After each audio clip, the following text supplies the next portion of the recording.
Alright. Welcome to Hollow Knight. Bosses ranked from least favorite to most favorite. Or at least in my terms. I'm gonna try not to make this video too long, so let's get started. Ranking least favorite or most hated on my list is the Brooding Moloch. 3 reasons. 1. How stupid is this thing to go all the way from the Ancient Basin to the Forgotten Crossroads? 2. This thing crushes Tiso in the Pantheon. I honestly wanted a Tiso battle. And 3. For a starting battle, this thing is relatively hard, especially when you don't have things like the Dream Shield and the Shade Dash. Honestly, I despise this thing. Can the Fluke Marm even be considered a boss? All it does is just sit there and shoot out Fluke Phase every couple seconds. This thing is pretty easy to kill, and pretty stupid. Although I do like the charm it drops. But otherwise, this thing sucks. Very much. Next on the list is the Soul Warrior. Honestly, this thing should be considered a mini-boss, not an actual boss. Especially since you fight it twice, and the Soul Master is way harder. Although, it is also protecting the Shade Soul. So,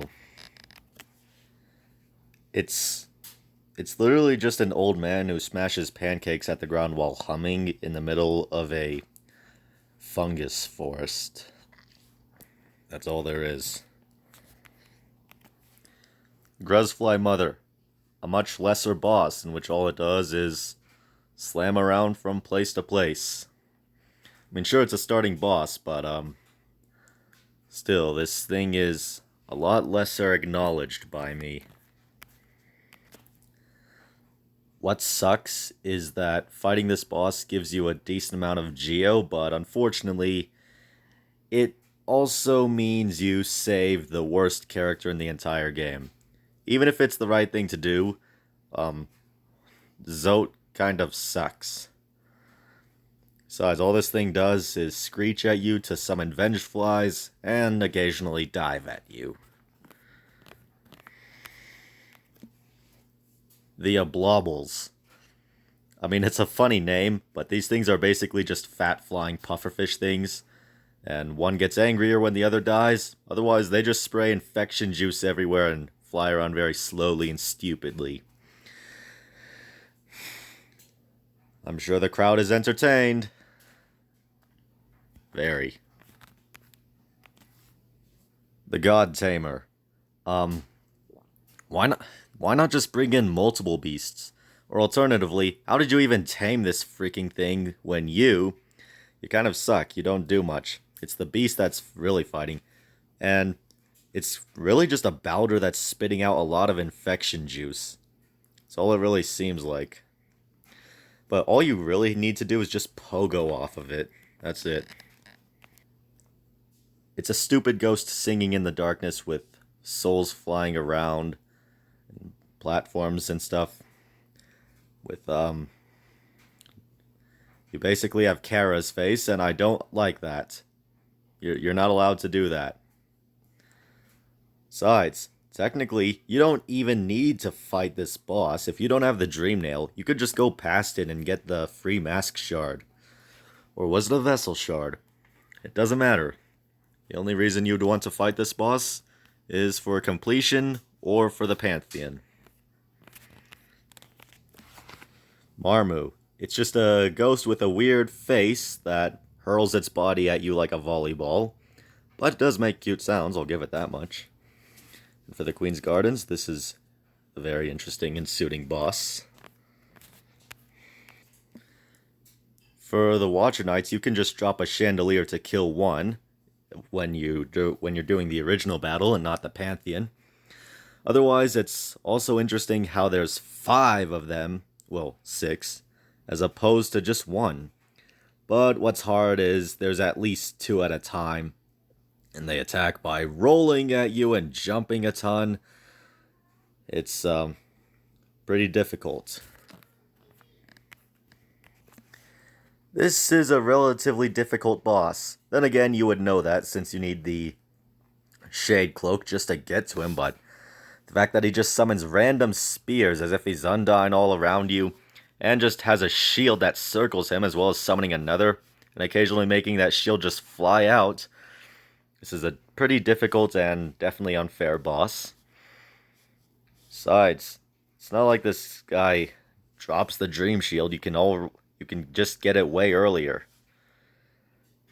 Other than that, it is interesting. I'll say that much. Gorb. This thing is weird, but it's also kind of funny at the same time. Ascend, ascend, ascend. Great mind, it's a big thing. Also, the attacks it has mostly just multiplies. That's really it. The Collector is a maniac. I mean, he is trying to help, I'll give him that much, but he literally encases things in glass jars and drops them on you. Other than that, it's distorted music, and is this thing made of void? What even is this guy? What is his deal? He has interesting attacks, though. He laughs like a maniac. What more can I say? I think what's really nice about the Umu fight is that you can either have Quirrell's help, or you have to use Explosive Jellyfish just to breach open its shield. But most bosses don't have a way to block damage or be immune to hits, unless it's the Hollow Knight, Hornet, or Markoth. But yeah, there's Quirrell. It's really nice. It's like a friendship battle. I have to say, for some people this was a relatively difficult boss. Lloyd didn't really seem to have a problem with it. I mean, I think what I really dislike is that it's kind of a Cuphead-like boss with the attack patterns. I mean, it's also just constantly shouting. And it's guarding a charm that costs 4 notches that only heals up 1 broken mask at a time unless you have taken more damage. Is it worth it? You tell me. I mean, I do like Hive Blood, but this boss, not as much.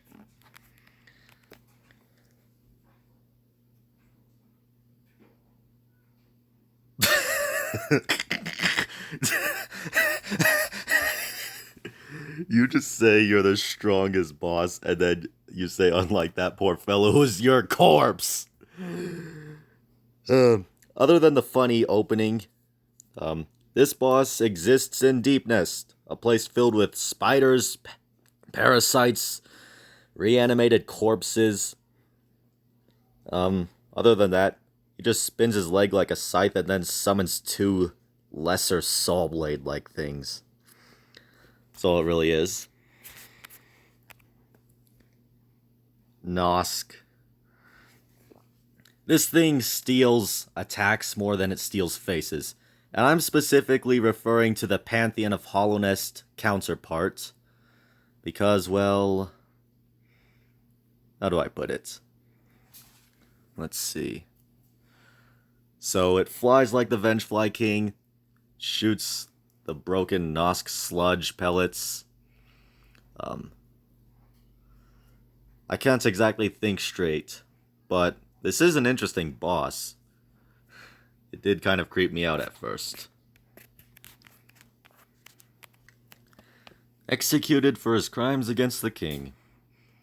I think that the reason I like this one more than Markoth is because he's a bit more fair. He has a fancy design, and besides, he gives you a warning before every throw. I mean, his attacks are fairly easy. He's a nice starting dream boss. It's interesting. The Crystal Guardian and his enraged double damage counterpart. Summons lasers from the ceiling, shoots lasers at you, and, well, jumps around and fires lasers. What more can I say? This thing is definitely easy if you have the Shade Dash. Other than that, Enjoy this.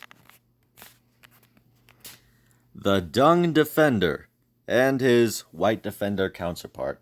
Now, music's funny, he sounds like a Brazilian soccer announcer, but apparently the False Knight armor belongs to this buffoon right here, and he isolated himself from the infection.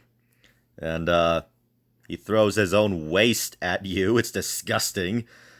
But the Defender's Crest is definitely one of my favorite charms, so this boss fight is worth it. But I still find it interesting how this is apparently one of the King's Great Five Knights. And I mean, sure, it definitely seems a lot more believable when you're fighting the White Defender, but it is true. Hornet. I mean, sure, she's a popular character, but I can't say I like her. And it's not just her attacks being difficult from the start, or for her second battle, but the constant shouting and shouting just annoys me. I mean, also the get good. You can't tell me what to do. I tell myself what to do. But still, the music is nice. The attacks do almost make it seem like a scalable battle. I don't know what else to say. The Soul Master, and of course his Soul Tyrant counterpart, a much better battle compared to the Soul Warrior. I mean, based on his horns, he's a bendy wannabe. Based on his general design, I mean, I don't know much about Pokemon, but I think he's a Pokemon wannabe. And based on his constant he's a villager. And what else? His attacks are pretty interesting and decently difficult for a boss. Especially when he does a fake out on his downward dives. And the fact that he also has a fake out death is even better. This is a very likable boss in my opinion. And I also like the ability that he gives you upon defeating him. It's very nice. Not to mention, this guy did actually try finding a cure for the infection, but the Pale King denied him. Poor guy. The False Knight and the Failed Champion counterpart. When you first see it, it seems like a big, scary, strong brute, which is also the someone wearing the Dung Defender's armor. But what's funny is how inside, it's just a stupid maggot. But the only thing is, you only get soul when you're hitting the maggot, not the armor. So when you're fighting the Failed Champion, I think Joni's Charm or the Lifeblood Core is definitely a good use. But the Dream version is a lot more difficult. So much power inside of a maggot's dreams. What more is there to say? It's a funny boss battle. And also pretty fierce in general. Very nice. Radiance. I think what I mainly dislike about this boss is 1, looks like God, and I am a bit religious. 2, it's pretty blinding. A blinding light fight. 3, the attacks are very, very difficult. I mean, I get it's a final boss, but still. I think what I do like, though, is when it gets torn apart by either the Shade Lord or you and the Hollow Knight in dark forms, and also the fact that it doesn't deal body damage to you. That's what I like. As for the Absolute Radiance counterpart, it's a lot more difficult. That much I can say. But what's really, really interesting about this is that the game flips the scripts on you in which light is evil and darkness is good.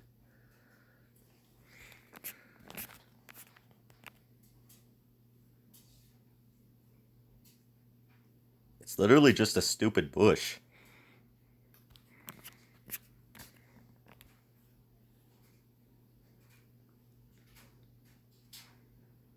This is also a bush. It's the hunter. The fake out boss fight, though. The Nail Masters. which is Oro, Matto, Shio, and Nail Sage Sly.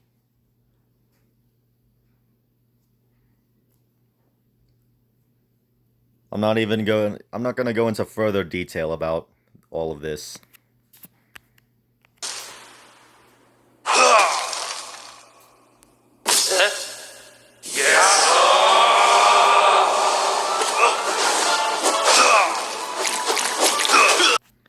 The Traitor Lord.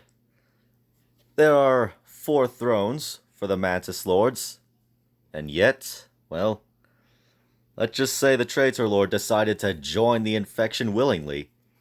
What's interesting, though, is how, well, honestly, I just like having a friend to help you in this battle. Cloth is nice. At least you die for honor.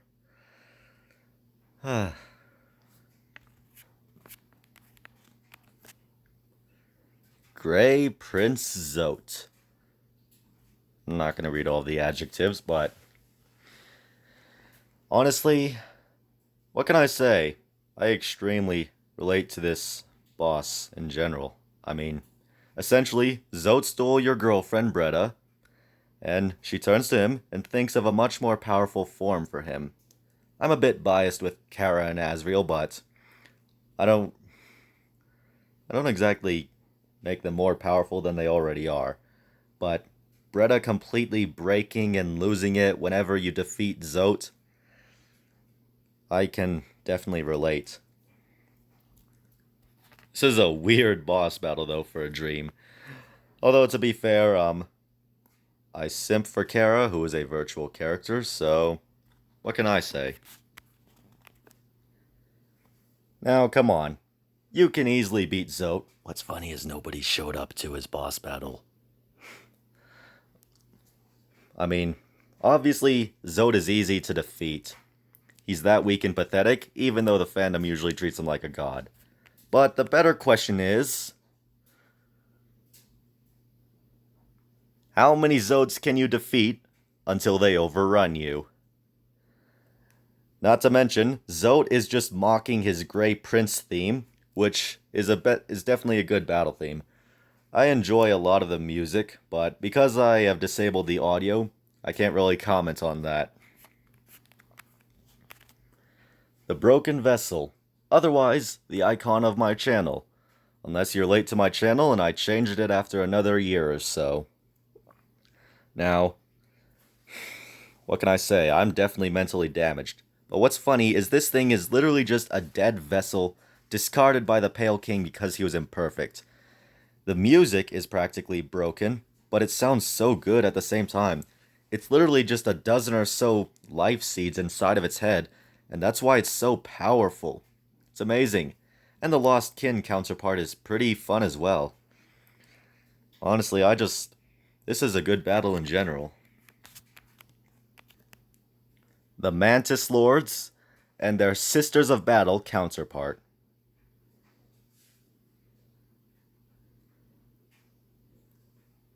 Do I even need to explain why this is such a good battle?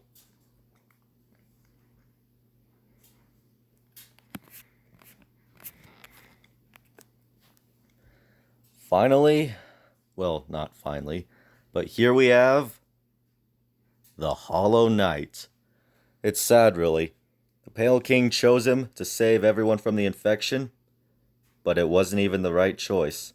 All because the Hollow Knight thought of the Pale King as his father. Radiance makes some enemies stronger, but the Hollow Knight was a lot weaker from it. I mean, he's slower.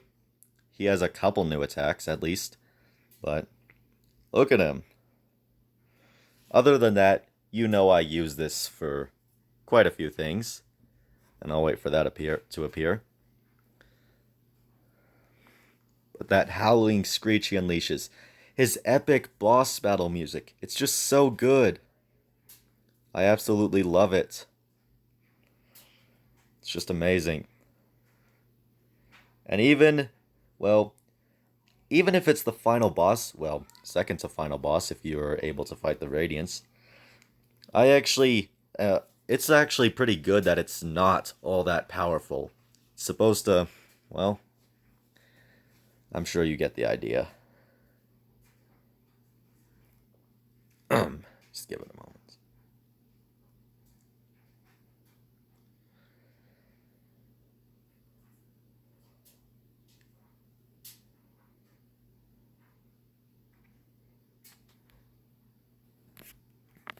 I'm not going to comment on that.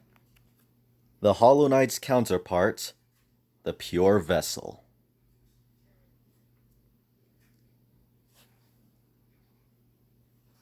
I like to think of this battle as fighting Asriel, except you have a blue soul and Asriel does not stop attacking, and he attacks a lot faster. Other than that, it is entirely hollow as of right now. If you dream nail it, there's nothing to get out of it. It just fights until the end. But it is a lot harder, and the theme, much like an angel. Finally, at the very top of the list, Troop Master Grimm. He's such a gentleman. He bows to you at the start, and if you don't bow and you disrespect him, you pay the price with this, his pufferfish attack. But the music is so epic, and his attacks, well, it's supposed to be like a dance. He attacks, and then at the end of every attack, you have a chance to attack. It's supposed to test your patience. You're not supposed to rush him down. Like that. But it's just so interesting. He's such a nice character. I mean, he gives you his child. He just looks epic in general. He honestly has like a corpse voice. And, well, there's also his Nightmare King counterpart. What's good about fighting Nightmare King Grimm is, one, it proves you didn't need to banish the Grimm troop to get a block charm to prove you struggle with bosses.